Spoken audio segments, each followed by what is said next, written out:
BRS కొత్త వ్యూహానికి తెరతీసిందా? ఎలాగైనా సరే పొలిటికల్ యుద్ధం చేయాలని ప్రణాళికలు సిద్ధం చేస్తోందా? ప్రభుత్వానికి ధీటుగా తమ ప్లాన్ ఉండేలా గులాబీ బాస్ జాగ్రత్త తీసుకుంటున్నారా?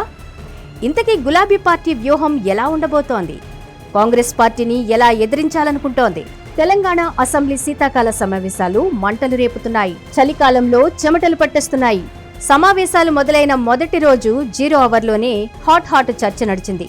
ముఖ్యంగా పాలమూరు రంగారెడ్డి ఎత్తిపోతల ప్రాజెక్టుకు నీటి కేటాయింపుల అంశం ఈసారి రచ్చ రేపవచ్చంటున్నారు.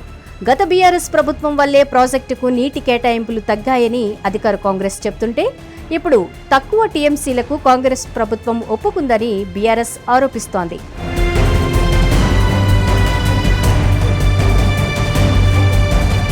ఈ విషయమై రెండు పార్టీల మధ్య మాటల యుద్ధం కొనసాగుతోంది. ఇదే అంశం మీద అసెంబ్లీలో కూడా వాడివేడి చర్చలు జరిగే అవకాశం ఉంది. అయితే చర్చలో మాజీ సీఎం కేసీఆర్ నేరుగా పాల్గొని గత ప్రభుత్వంలో పాలమూరు రంగారెడ్డి ఎత్తిపోతల ప్రాజెక్టుకు నీటి కేటాయింపుల వివరాలు చెబుతారని మొదట్లో ప్రచారం జరిగింది. కానీ ఆయన మొదటి రోజు మాత్రమే సభకు హాజరయ్యారు. ఇక తర్వాత జరిగిన సమావేశాలకు హాజరు కారని అంటున్నారు.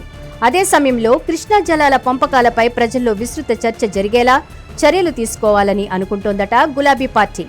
అందుకోసం ప్రణాళిక సిద్ధం చేసుకుంటుందట. ముందుగా అసెంబ్లీలో తమ వాదనను వినిపిస్తూ పవర్ పాయింట్ ప్రెజెంటేషన్ ఇవ్వాలనుకుంటున్నారు గులాబీ నేతలు. ప్రభుత్వం ఇచ్చినట్లుగానే తమకు కూడా సభలో పీపీ ఛాన్స్ ఇవ్వాలని కోరుతున్నారు బీఆర్ఎస్ ఎమ్మెల్యేలు. బీఏసీ సమావేశంలో కూడా ఇదే విషయంపై గట్టిగా పట్టుపట్టారు. అయితే గతంలో బీఆర్ఎస్ అధికారంలో ఉన్నప్పుడు కేవలం ప్రభుత్వమే పవర్ పాయింట్ ప్రెజెంటేషన్ ఇచ్చింది కాబట్టి ఇప్పుడు కూడా అదే జరగవచ్చని, ప్రతిపక్షంలో ఉన్న బీఆర్ఎస్ కు అసెంబ్లీలో పవర్ పాయింట్ ప్రెజెంటేషన్ అవకాశం ఇవ్వకపోవచ్చని అంటున్నారు రాజకీయ విశ్లేషకులు. అప్పట్లో ఇలాంటి సందర్భం వచ్చినప్పుడు కాంగ్రెస్ ఎమ్మెల్యేలు వాకౌట్ చేసి వెళ్లిపోయారు. ఇప్పుడు తమ వంతు వచ్చింది కాబట్టి ప్రభుత్వం ఇచ్చే పవర్ పాయింట్ ప్రెజెంటేషన్ ను చూడకుండా వాకౌట్ చేసి వెళ్లాలా అని ఆలోచిస్తుందట బీఆర్ఎస్.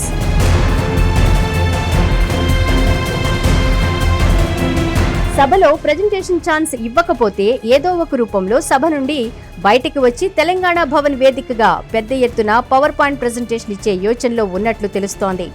అసెంబ్లీలో ప్రభుత్వం ఇచ్చే ప్రెజెంటేషన్ కు కౌంటర్ గా పార్టీ ఆఫీసులో బీఆర్ఎస్ పీపీ భారీ ఎత్తున ఉండబోతుందని అంటున్నారు.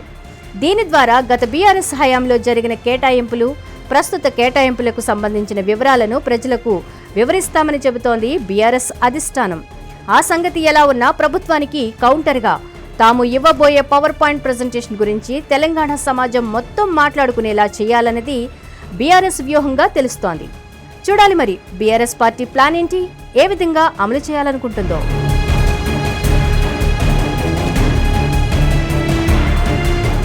హిట్ టీవీ యాప్, ఇందులో short news, live news, entertainment shows, movies, digital magazines తో పాటు మీ జిల్లా వార్తలను కూడా ఫ్రీగా చూడొచ్చు.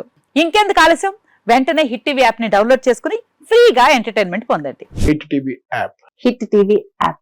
Please download hit TV app. Hit TV app ని ఫ్రీగా డౌన్లోడ్ చేసుకుని ఎంజాయ్ చేయండి. మీకు నచ్చిన ఎంటర్టైన్మెంట్ కోసం హిట్ టీవీ యాప్ ని ఫ్రీగా డౌన్లోడ్ చేసుకుని ఎంజాయ్ చేయండి. హిట్ టీవీ యాప్ ని డౌన్లోడ్ చేసుకుని ఆస్వాదించండి, ఆశీర్వదించండి. ఇంతమంది సెలబ్రిటీలు హిట్ టీవీ యాప్ ని డౌన్లోడ్ చేసుకోండి అని చెప్తున్నారంటే ఎంత మంచి యాప్ ఆలోచించండి. అమెరికా అమెరికా అమెరికా అమెరికాలో చదవాలనుకునే వాళ్ళకి విశ్వసనీయమైన పేరు మన శౌర్య కన్సల్టెన్సీ. UK లో 1 year masters, UK లో 1 year masters, 2 years work permit up to 5 years visa. Contact Saurya Consultancy. Contact 89851 89851.